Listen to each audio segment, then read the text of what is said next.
Hi guys, welcome back to my channel. My name's Sarah if you don't know me, and this is Lily, who appears in pretty much all of my videos, but typically just kind of walking behind me, making noises sometimes and jumping off the couch and onto the couch. But I started my YouTube video to follow my journey becoming a single mother by choice, as well as getting diagnosed with endometrial cancer and PCOS. So if any of those topics apply to you or interest you at all, please hit the subscribe button and click the notification bell if you want to get updated anytime I upload a new video. I'm sure you can probably tell that I am not my usual bubbly, optimistic self, and I need Lily on my lap today for this video. I just want to be like open and raw with you guys all the time and honest. So I just found this news out today, and I just feel like I owe it to you guys to let you know as soon as I find out these things, because you're all so sweet and invested in me already, and I really appreciate all the support and love I've gotten. And I know this is definitely not the end of the world, and I know there are so many couples out there that have been on a much longer journey than the one that I've been on, and I am not minimizing that at all. It is, I will say, I feel like it's definitely harder going through this process alone and not having like, I mean, I have a support system obviously, but just, you know, I have Lily, but it's hard to like go to bed every night alone when you're dealing with stuff like this. So I got the call today right around 5. I think it was, yeah, it was right around 5 tonight, with my PGT-A results. I had 9 embryos left from the 35 eggs that I had retrieved. And if you just watched my most recent video, or if you have watched my most recent video, you know how absolutely traumatic my egg retrieval was, which is why the thought of having to do another egg retrieval just seems extremely overwhelming to me because of what I went through.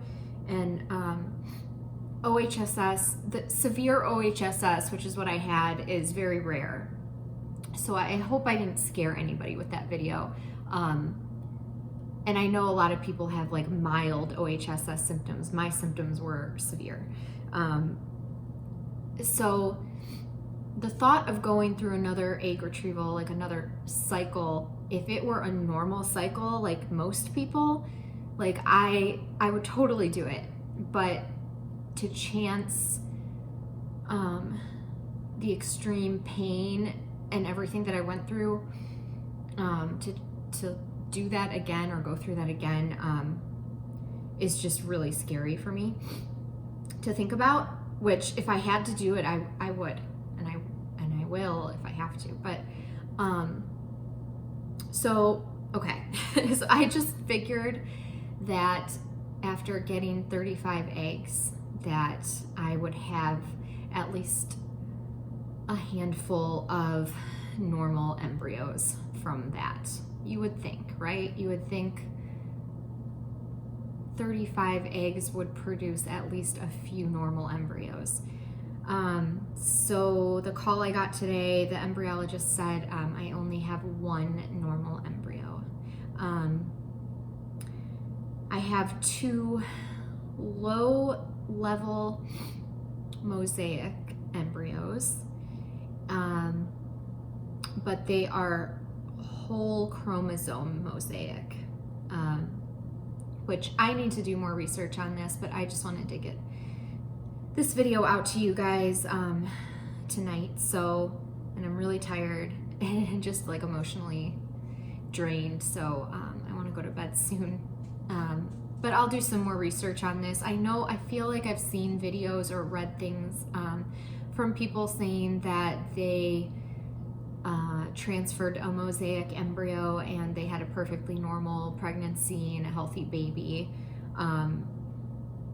But I just don't, I want to learn more about that. And she basically said because they are whole chromosome mosaic, that I guess is a little bit more risky. But she said that I would need to talk to a genetic person at the lab to go over exactly what's going on with those two embryos.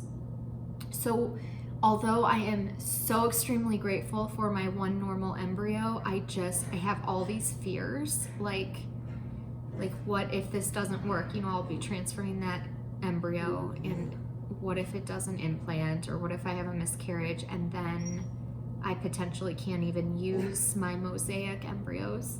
Lily, please stop. And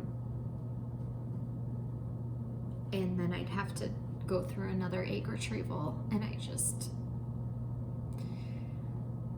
again, like I said, I know that there's so many women out there who have done multiple, like many cycles. And if I had a normal egg retrieval experience like 99% of everybody else, I know I could do it because there's very minimal discomfort typically, and it's not like awful. But what I experienced was awful, and because I have PCOS, I worry that it would happen again. So I'm trying so hard to like just be grateful for my one embryo. I've always wanted 2 children. I've always wanted to, because I'm an only child, I don't like being an only child, and I just always told myself I would never do that to my child. Like I would always have at least 2 so that they had each other. So, yeah. But anyways, I'm trying to be grateful for that embryo, and maybe one of my mosaics would be okay. I just don't know. It's scary to think about because I don't understand that very well yet, and I need to do more research and probably talk to that genetic counselor or whatever. She did say, so out of those 3 embryos, she did say I have at least, I asked her, because I don't want to know the gender. I've gone back and forth on this, and I've landed on not wanting to know the gender. I'm gonna really try, if it works, if the transfer works, I want to try to make it to 12 weeks before finding out the gender. I might only make it to 6, but I'll tell you my reasoning on that. But she did say, I asked her if I have at least 1 boy and 1 girl out of those 3, and she said yes. So at least I know I either have 2 boys and a girl, or 2 girls and a boy. And I don't know which one's which. I don't know which one the normal one is. But the reason I decided not to find out the gender is because I feel like I need, and this goes back to like just trusting the universe and believing that everything happens for a reason. And I just don't want to choose the gender and then for whatever reason I'm supposed to have the other gender first, or if I only have 1 child that I'm supposed to have a certain gender, and I don't want to mess with that. I feel like if I chose the wrong one, then I would end up having a miscarriage or something. I don't know. I know I'm probably looking way too far into that, but that's what I feel. So I've also decided I really want to wait at least until 6 weeks before I find out the gender, because that's when you hear the heartbeat. And ideally I would want to wait till 12 weeks because that is the point in pregnancy where the risk of miscarriage from there on out decreases significantly. So I would like to wait until then, because I feel like if I know the gender, I will be that much more like attached. Of course I'm going to be attached to the baby, but like I feel like if I know it's a boy or I know it's a girl, because I'd be totally happy with either, but I feel like if I go through, you know, the first part of pregnancy knowing what gender I have, it just makes it that much more real, and I feel like the loss would be that much more difficult, knowing that I lost either a little girl or a little boy. I don't know why that seems like it would just be a little bit harder than losing a baby and not identifying with that baby, you know, gender wise. So